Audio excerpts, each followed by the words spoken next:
আজকে রেডি করে নিয়েছি দুর্দান্ত স্বাদের গন্ধরাজ কাতলার রেসিপি। খেতে কিন্তু দুর্দান্ত হয়েছে। এইভাবে বাড়িতে একবার ট্রাই করবেন, ভাত পোলাও বা রাইসের সঙ্গে কিন্তু খেতে খুবই ভালো লাগে। নমস্কার বন্ধুরা, টেস্টি অ্যান্ড ওয়ান বাইট চ্যানেলে আপনাদের স্বাগত। বন্ধুরা কেমন আছেন? আশা করি আপনারা ভালোই আছেন। আজকে যে রেসিপিটা নিয়ে আমি হাজির হয়েছি, গন্ধরাজ কাতলার রেসিপি। এর জন্য আমি একটা 700 গ্রামের কাতলা মাছ নিয়ে নিয়েছি। কাতলা মাছটাকে কেটে নিয়েছি পিস পিস করে। এগুলোকে এবারে লবণ আর হলুদ দিয়ে মাখিয়ে নেব।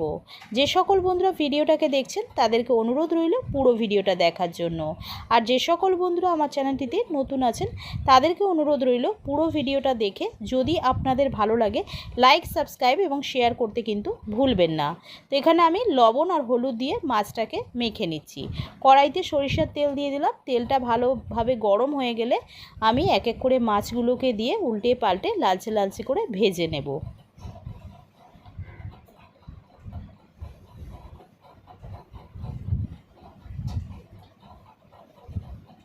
সব মাছগুলোকে আমি একই পদ্ধতিতে ভেজে নিচ্ছি।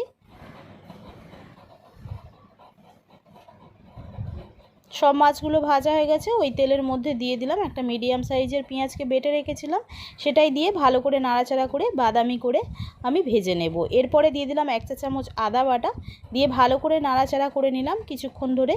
এরপরে দিয়ে দিলাম 1 চা চামচ কাঁচা পাকা লঙ্কা বাটা, দিয়ে ভালো করে নাড়াচাড়া করে নিয়ে মশলাটাকে কষিয়ে নেব। এখানে দিয়ে দিলাম স্বাদ অনুযায়ী লবণ আর 1/2 চা চামচ হলুদ গুঁড়ো।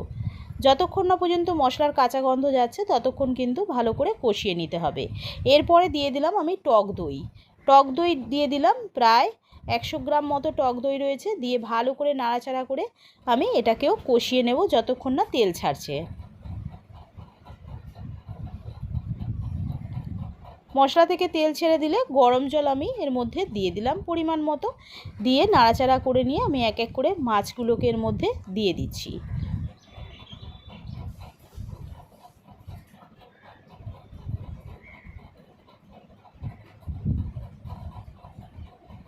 ভালো করে খুন্তির সাহায্যে আলতোভাবে নাড়াচাড়া করে নিলাম।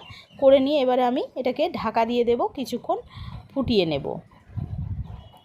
ফোটানো হয়ে গেলে ঢাকা খুলে নিয়ে নাড়াচাড়া করে নিয়ে ফ্লেমটাকে অফ করে নিয়ে গন্ধরাজ লেবু নিয়ে নিয়েছি। তার ওপরের অংশটাকে, খোসাটাকে আমি গ্রেটারে গ্রেট করে নিয়ে এর ওপরে দিয়ে দিচ্ছি। অবশ্যই ফ্লেমটাকে অফ করে নিয়ে কিন্তু এই গন্ধরাজ লেবুর যে খোসাটাকে গ্রেট করে দিতে হবে। এরপরে দিয়ে দিলাম লেবুর রস, দিয়ে ভালো করে নাড়াচাড়া করে নিয়ে নামিয়ে নিলেই রেডি হয়ে যাবে গন্ধরাজ কাতলার রেসিপি। খেতে কিন্তু দুর্দান্ত হয়েছে। বাড়িতে একবার ট্রাই করে জানাবেন কেমন লাগলো। ভিডিওটা ভালো লাগলে লাইক, সাবস্ক্রাইব এবং শেয়ার করতে ভুলবেন না। কমেন্ট করে জানাবেন রেসিপিটা কেমন লাগলো। তার সঙ্গে বেল আইকনটা প্রেস করে দেবেন। বেল আইকনটা প্রেস করলে সবার আগে নোটিফিকেশান আপনাদের কাছে পৌঁছে যাবে আমি যে নিত্যদিন ভিডিওগুলো ছেড়ে থাকি। আমি আবারও একটা নতুন রেসিপি নিয়ে হাজির হব। ততক্ষণ আপনারা সুস্থ থাকবেন, ভালো থাকবেন। আজকের মতো এইটুকুনি। ধন্যবাদ বন্ধুরা।